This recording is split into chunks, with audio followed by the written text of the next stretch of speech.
Bonjour à tous, voici une autre vidéo de pêche au ténia avec laquelle on a calé aussi des lignes, un peu comme la dernière vidéo. Voilà, c'est une pêche que j'aime beaucoup, ça permet de ne pas bouger, de chercher du poisson avec le sondeur et de voir directement où va tomber nos leurres, nos ténias.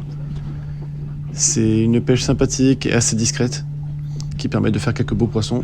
Donc là vous voyez que mon père à côté a déjà pris une petite dorade.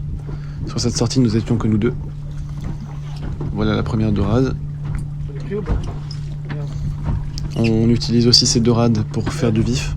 Elles sont très bonnes à manger, hein. Mais des fois on peut faire des vifs avec. Donc ce qui s'est passé c'est que une fois de plus on a oublié de démarrer la caméra. Mais quelque chose a mordu sur le vif. Voilà. Mais malheureusement décroché au départ. On a remonté juste un hameçon tout vide. Là, je vous laisse avec ce ferrage qui est un peu lointain. On n'a pas l'impression que c'est un gros poisson au début, mais le courant a emmené la ligne bien loin. Vous allez voir que finalement c'est un poisson qui est assez sympathique. Une belle surprise, la belle surprise de la sortie. Voilà, la seule belle surprise.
Donc voilà, vous avez pu voir que le combat était très long et il a même été coupé au milieu. C'est un combat qui a duré, il me semble, une quinzaine de minutes sans coupure. Donc c'est très très long. Et voilà un poisson un peu exceptionnel pour moi. C'est un poisson que je n'avais jamais attrapé avant. Et encore moins avec cette technique-là. C'est un poisson vraiment pas commun. Et que vous allez voir est très très beau.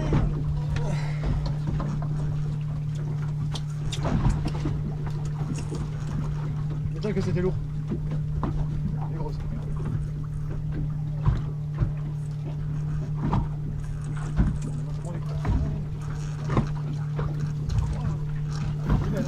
En attendant de remonter ce poisson, vous allez voir un beau départ sur la canne de mon père. Ouh, montez. Allez. Faire le fort, faire le fort. Encore. Voilà. Allez, t'as une deuxième bouquet. Un beau poisson bien gros qui malheureusement va se loger à trous.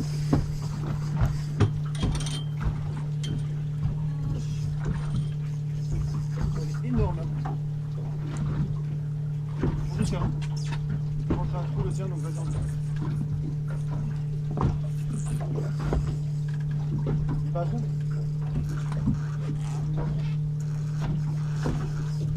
Ah putain! Voilà, malheureusement on gagne pas tout le temps. Et bon, c'est une bonne chose aussi pour le poisson de ne pas gagner tout le temps. On pense que c'était un mérou. Donc de toute façon, il valait mieux qu'il reste au fond de l'eau. C'est des poissons qui sont compliqués à attraper. Bon là vous voyez voilà le fameux poisson mystère attrapé, une raie bouclée, estimée à 10 kg minimum. Voilà, j'ai fait la bêtise de ne pas la peser malheureusement.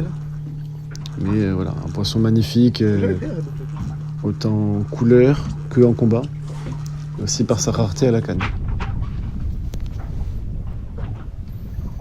Donc, comme je vous avais dit pour le mérou tout à l'heure, alors Voilà, c'est un poisson qui est dur à prendre, surtout avec des techniques aussi fines. On a un bas de ligne en 33 centièmes. C'est très fin. Et malheureusement, pour des poissons qui peuvent atteindre facilement les 10-15 kg, celui-là ne faisait pas 10-15 kg, mais c'est des poissons qui vivent devant leur trou, qui rentrent facilement à trou et qui malheureusement abîment le fil très facilement et cassent.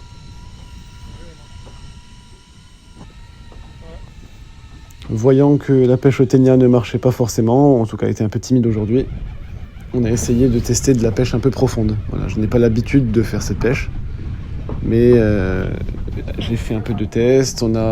J'ai acheté un moulinet électrique supplémentaire pour essayer cette pêche. Donc, vous voyez là des dorades roses, dorades qu'on pêche assez profond. À partir de 150 mètres, on peut en trouver, mais plus facilement à partir des 200-250. Autant dire que sans moulinet électrique, c'est une pêche très compliquée et très fatigante. C'est nerveux, hein. T'as vu la taille des yeux? Celles-ci sont, je dirais, dans la moyenne basse. On peut avoir des belles dorades qui peuvent facilement faire plus d'1 kg, 1,5 kg. Mais c'est un poisson très bon. Voilà. Après, au niveau du ferrage, c'est compliqué quand même parce qu'il y a beaucoup de profondeur. Les cannes sont aussi un peu souples. J'utilise ici des cannes à fireball principalement pour pêcher le denti. Et les moulinets sont des Leo Brits 200 JL et 300 JL. C'est des moulinets marrants parce qu'ils sont petits, on peut les prendre en main facilement, ce qui n'est pas le cas avec des moulinets plus gros. Et des cannes plus grosses qui vont faire facilement plusieurs kilos.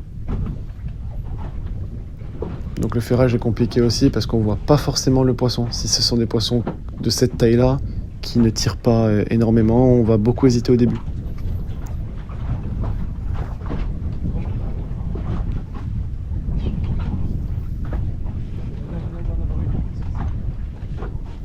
Voilà, ce poisson est donc magnifique, vous voyez la taille des yeux. On le voit mieux je crois quand je l'ai montré tout à l'heure. C'est des yeux énormes qui sont vraiment impressionnants sur un poisson comme ça. De toute façon, dans ces profondeurs, là où il n'y a pas de lumière, il vaut mieux de grands yeux pour bien voir les appâts.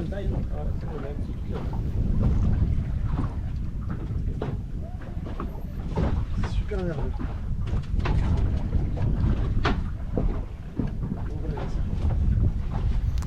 Voilà, donc on approche de suite vers la fin de la vidéo. Parce que après la mer commence à bouger, vous voyez que le bateau tangue vite de droite à gauche. Et le peu de vent venant dans l'autre sens, on se retrouvait avec des vagues de côté, c'était très dur de pêcher. Et même pour rentrer, c'était pas très marrant avec des vagues de côté. Voilà, donc on est parti après ça. Bonne journée à tous et à très bientôt sur la chaîne.